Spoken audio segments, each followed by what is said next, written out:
ನಮಸ್ಕಾರ. ಮಂತ್ರಕ್ಕೆ ಮಾವಿನಕಾಯಿನೇ ಉದುರಲ್ಲ ಅಂಥದ್ರಲ್ಲಿ ಮಂತ್ರ ಹೇಳಿದ ತಕ್ಷಣ ಎಕ್ಸಾಮಿನೇಷನ್ಸ್ನಲ್ಲಿ ಪಾಸ್ ಆಗ್ತೀವಾ ಅನ್ನೋದೊಂದು ಯಕ್ಷ ಪ್ರಶ್ನೆ ಎಲ್ಲರಲ್ಲೂ ಮೂಡಿಬರುತ್ತೆ. ಸಹಜ ಅಲ್ವಾ? ನೋಡಿ, ಇವಾಗ ಎಸ್ ಎಸ್ ಎಲ್ ಸಿ ಎಕ್ಸಾಮ್ಸ್ಗಳು ಸ್ಟಾರ್ಟ್ ಆಗುತ್ತೆ, ಪಿ ಯು ಸಿ ಎಕ್ಸಾಮ್ಸ್ಗಳು ಸ್ಟಾರ್ಟ್ ಆಗುತ್ತೆ, ಸಿ ಇ ಟಿ ಎಕ್ಸಾಮ್ಸ್ಗಳು ಸ್ಟಾರ್ಟ್ ಆಗುತ್ತೆ, ನೀಟ್ ಎಕ್ಸಾಮ್ಸ್ಗಳು ಸ್ಟಾರ್ಟ್ ಆಗುತ್ತೆ. ಯಾವುದೇ ಡಿಗ್ರಿ ಆಗಿರ್ಬೋದು, any degree, any U G, any P G courses ಮತ್ತು ಕಾಂಪಿಟೇಟಿವ್ ಎಕ್ಸಾಮ್ಸ್ಗಳು ಅಟೆಂಡ್ ಮಾಡ್ತಿರ್ತೀರ. ಗೌರ್ನಮೆಂಟ್ ಜಾಬಿಗೆ ಎಕ್ಸಾಮಿನೇಷನ್ಸ್ ಬರೆಯೋದು ಅಟೆಂಡ್ ಮಾಡ್ತಿರ್ತೀರ. I A S, K A S, I P ಎಸ್ಗೆ ಎಕ್ಸಾಮಿನೇಷನ್ಸ್ಗಳಿಗೆ ನೀವು ಎಕ್ಸಾಮಿನೇಷನ್ಸ್ ಅಟೆಂಡ್ ಮಾಡಲಿಕ್ಕೆ ಮಾಡ್ತಾ ಇರ್ತೀರ.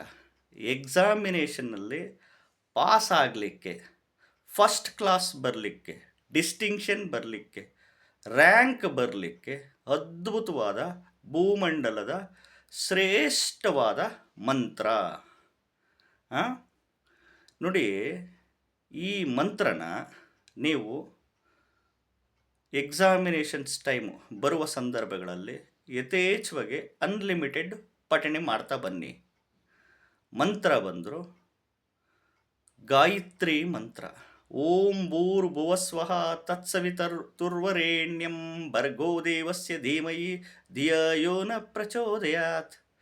ಮತ್ತು ಹಯಗ್ರೀವ ಮಂತ್ರ. ಜ್ಞಾನಾನಂದಮಯಂ ದೇವಂ ನಿರ್ಮಲಾ ಸ್ಫಟಿಕ ಕೃತಿಂ ಆಧಾರಾಂ ಸರ್ವವಿದ್ಯಾನಾಂ ಹಯಗ್ರೀವಮುಪಾಸ್ಮಹೇ. ಇನ್ನು ದಕ್ಷಿಣಾಮೂರ್ತಿ ಮಂತ್ರ. ಓಂ ದಕ್ಷಿಣಮೂರ್ತಿಯೇ ಚ ವಿದ್ಮಹೇ ಧ್ಯಾನಸ್ಥಾಯ ಧೀಮಹಿ ತನ್ನೋ ದಿಶ ಪ್ರಚೋದಯಾತ್. ಈ ಮಂತ್ರಗಳು ಅನ್ಲಿಮಿಟೆಡ್ಡು ಪಠಣೆ ಮಾಡಿ ಎಕ್ಸಾಮಿನೇಷನ್ಸ್ಗೆ ಹೋಗಿ. ಅನುಕೂಲ ಇದ್ದವರು ಬೆಂಗಳೂರು ಮೆಜೆಸ್ಟಿಕ್ಕಲ್ಲಿ ಹಯಗ್ರೀವ ದೇವಸ್ಥಾನ ಬರುತ್ತೆ. ಗುರುವಾರ ಅಥವಾ ಶನಿವಾರದಂದು ಹೋಗಿ ಆಲ್ ಟಿಕೆಟ್ನ ಸ್ವಾಮಿ ಪಾದಕ್ಕೆ ಮುಟ್ಟಿಸ್ಬಿಟ್ಟು ನಿಮ್ಮ ಹೆಸರಿಗೆ ಒಂದು ಅರ್ಚನೆ ಮಾಡಿಸ್ಕೊಂಡು ಎಕ್ಸಾಮಿನೇಷನ್ಸ್ಗೆ ಹೋಗಿ. ಮೈಸೂರಲ್ಲೂ ಹಯಗ್ರೀವ ಸ್ವಾಮಿ ದೇವಸ್ಥಾನ ಬರುತ್ತೆ. ಈ ರೀತಿ ಮಾಡ್ಕೊಳ್ಳಿ. ಇಲ್ಲ ಅಲ್ಲಿ ಹೋಗೋಕ್ಕಾಗಲ್ಲ, ಮಾಡಲ್ಲ ಅನ್ನುವವರು ಮನೆಯಲ್ಲೇ ಈ ಮಂತ್ರಗಳು ಅನ್ಲಿಮಿಟೆಡ್ಡು ಪಠಣೆ ಮಾಡಿ. ಇನ್ನು ಚಿಕ್ಕ ಮಕ್ಕಳಿಗೆ, ಫಸ್ಟ್ ಸ್ಟ್ಯಾಂಡರ್ಡಿಂದ 9th ಸ್ಟ್ಯಾಂಡರ್ಡ್ ಒಳಗಡೆ ಇರೋ ಚಿಕ್ಕ ಮಕ್ಕಳಿಗೆ ಓಂ ಸಂ ಸರಸ್ವತಿಯೇ ನಮಃ, ಓಂ ಸಂ ಸರಸ್ವತಿಯೇ ನಮಃ. ಸಂ ಅಂದರೆ ಸರಸ್ವತಿ ಬೀಜಾಕ್ಷರ ಮಂತ್ರ. ಓಂ ಗಮ್ ಐಂ ಗಣಪತಿಯೇ ನಮಃ. ಗಮ್ ಅಂದರೆ ಗಣಪತಿ ಬೀಜಾಕ್ಷರ. ಐಂ ಅಂದರೆ ಸರಸ್ವತಿ ಬೀಜಾಕ್ಷರ ಮಂತ್ರ. ಇದನ್ನು ಮಕ್ಕಳಿಗೆ ಅಭ್ಯಾಸ ಮಾಡಿಸ್ತಾ ಬನ್ನಿ.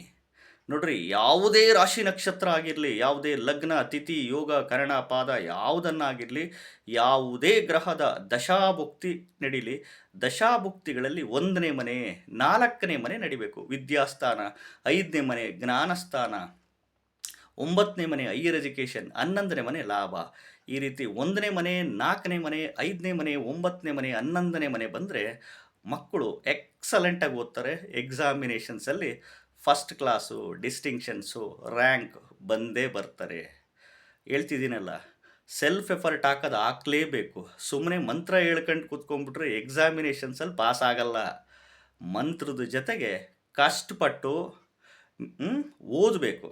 ಮೆಮೊರಿ ಕಾನ್ಸಂಟ್ರೇಷನ್ ಪವರು ಚೆನ್ನಾಗಿ ಇಟ್ಕೊಬೇಕು. ಮೆಮೊರಿ ಪವರ್ ಚೆನ್ನಾಗಿ ಏಕಾಗ್ರತೆ ಹೆಚ್ಚಾಗಲಿಕ್ಕೆ ಈ ಮಂತ್ರಗಳು ಪಠಣೆ ಮಾಡಿ ಪ್ರೇ ಮಾಡ್ಕೊಂಡು ಎಕ್ಸಾಮಿನೇಷನ್ಸಿಗೆ ಹೋಗಿ.